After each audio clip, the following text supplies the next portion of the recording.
Hey, what is up guys? GuitarRock here, welcome back to another Girls Frontline 2 video.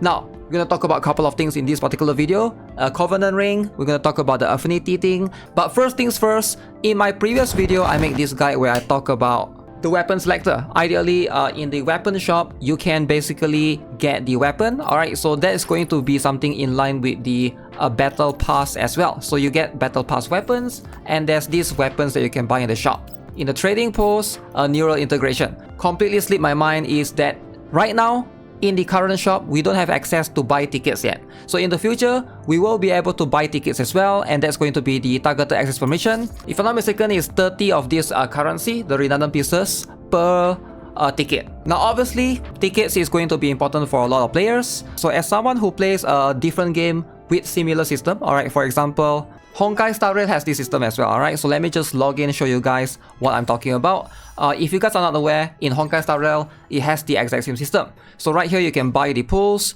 using these things right here. These are called the Undying Starlight, but you can also buy the 5-star light cones, right? So the light cones are pretty much the weapons in the game. And obviously, whether you think this is worth it or not is going to depend on you, if you're a free-to-play player or if you're like a monthly or a paying player. I guess the perspective is most people who are free-to-play, they ideally want to buy pools, and I get that, right? That's going to be something to keep in mind. So in Honkai Star Rail, in Zero Zero, and I'm not sure about Genshin actually. When I played last time, they don't have that. That's something that you guys have to be aware of. I'm not sure when they will add this in the global version. It could be a while more. I guess I should mention it because I did not mention it in the previous video. Alright, so hopefully you guys are aware of it now. Make sure you guys take the information with what you will. I still think like a lot of the weapons, especially for Cheongju and for Tololo, if you're trying to maximize their damage, get the most out of them, it's not necessarily a bad choice. But with that, let's jump into today's video.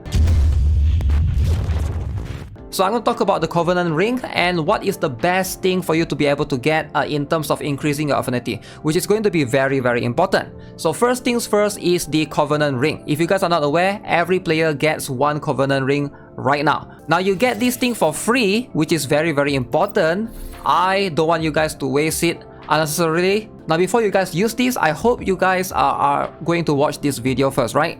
So this Covenant Ring is basically for you to get married to your doll. It's like some of a marriage system. Basically, your doll gets bonuses when they reach Affinity level 5. Now let's talk about why this is important and also why you gotta be a little bit careful, especially if you're a free-to-play player. Alright, so if you guys are not aware, the Affinity can be increased for every doll. Alright, you can see right here, when you increase them to Affinity level 5, that's when you can use the Covenant Ring on them. So you can see this button right here, covered by my face cam, this Covenant button right here, you can click. Now you can see this is the requirements that you need before you are able to give them the ring, right?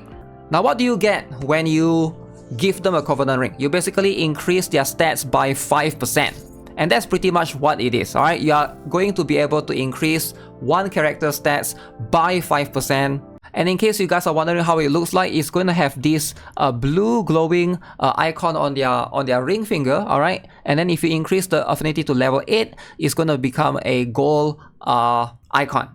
So that's pretty much what it does. The stats is going to be something that you guys probably want to pay attention to. Now, if you're a free-to-play player, sadly, as far as I know, you only get one of these, alright? Which is why I figured it's very important to mention this video.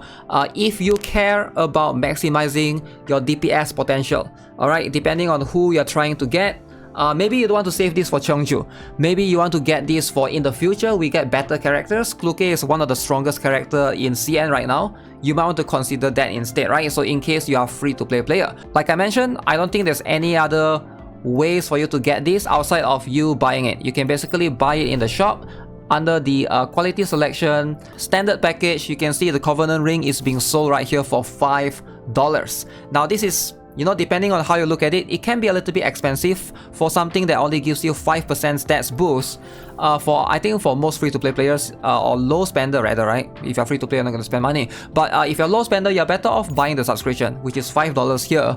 That's going to give you the better value. The Covenant Ring is good and all, but it's just for players who are willing to spend even more, right? So since the game only gives you one of those, I figured I'll mention it in this video, which is going to be very, very important. Hopefully you guys are aware of it. Obviously, it's just a marriage system. If you want to, just marry whoever you want, I guess. But ideally, if you care about the meta and the value that the ring gives you in terms of the stats boost, that 5% can be a difference sometimes, depending on what you're trying to tackle. Alright, any end games if you're an endgame meta player, you might want to like maximize that. Now let's talk about one more important thing that I figured I didn't cover in the previous video. If you guys are not aware, the affinity for each character, you are going to be able to increase them, and at level 5, you are going to unlock this special thing right here. Let me see if I can show you guys. So every single level, you will be able to get certain things in return when you increase your affinity for your characters. Level 2, you get 1 access key, which is basically 60 stamina, right?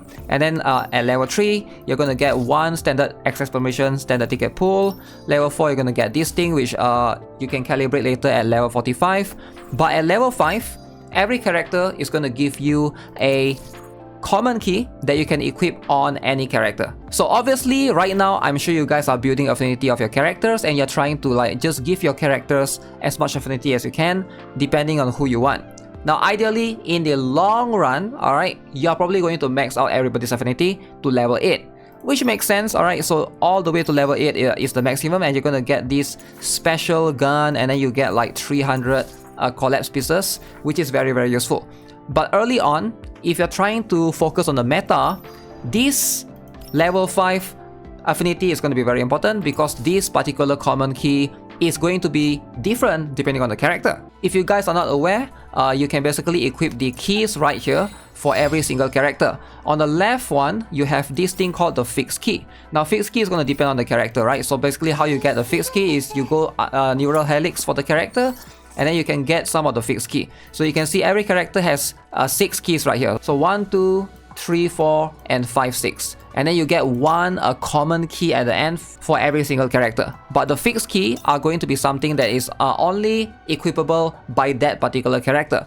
Whereas the common key, alright, so this particular node on the right, these are going to be the ones that you can basically use whoever's one, right? It's a universal key that anyone can put. Now with that being said, whose common key should you prioritize early on? Ideally, you can look at every single character and get a better idea, but as of now, I haven't unlocked every single character in the game. I don't have access to Mosi Nagant, Tololo, and Alrid. If you guys know what their common key does, alright, you need to have the character to be able to look. I have no idea what the common key does, unfortunately, so if you guys are aware, let me know in the comment section below. But the best one, as far as I know, if you care about damage, and that's going to be something that's very important, is going to be for Vepli and Peritia. Now as you can see, Vepli's one, if you look at here, level 5, this one gives you crit rate, crit damage, and attack boost. So all of these are 3% of each in percentage. So this is very good for a DPS character. So ideally, if you're trying to get a common universal key, this is going to be a very good one. So I would highly prioritize Vepli if you can. Everybody gets her for free. There's just no reason for you to not focus on her first. If you care about doing more damage, and that crit rate, crit damage, and attack percent is going to be very important. So not every key gives you those. For example, Chongju's one, as you can see, will give you crit damage, attack, and health. Now health is useful for some characters, but ideally not that good for DPS. You don't really need health in general, especially if you have Swami, right? Now another character that gives you crit rate, crit damage, and attack percent is going to be none other than Peritia. Alright, so Peritia is also having this particular level 5 Cat's Relaxation. This one is going to give you these particular stats as well. Now crit rate, crit damage, if you guys have been farming attachments, you know it's not really easy to get much crit rate and crit damage early on, especially with attack percent boost as well. So this is like essentially like almost 1 substats right here. For each of these, you're getting like 3 free substats. So make sure you guys are taking advantage of the common keys, right? There's no RNG here involved. You just focus on these two. So yeah, these are going to be the list of the characters that have the DPS slot for this particular one. So Peritia, Vepli have crit rate, crit damage, and of course attack percent, right? So hopefully you guys are aware. But Chongju, Nemesis, Shakri, these 3 will have crit damage with attack and health. And then Krolik, Litara, and Lota will have crit rate with attack and health. So ideally, depending on what you're trying to prioritize, I would say these 2 are going to be a priority, right? In terms of trying to get the universal key, Peritia and Vepli. If you equip 3, it's going to be 9% of crit rate, crit damage, and attack percent, which is pretty good actually, right? So yeah, hopefully you guys are aware now on which character you want to prioritize in terms of affinity. Ideally, you should just build towards who you like more, I guess. But if you care about the meta and if you care about the rewards that they give, you might want to consider prioritizing them in this order. Alright, so with that being said, that's pretty much it for this particular video. I hope you guys enjoyed it. I hope you guys find this helpful. Subscribe, give this video a like. Have a nice day. Goodbye.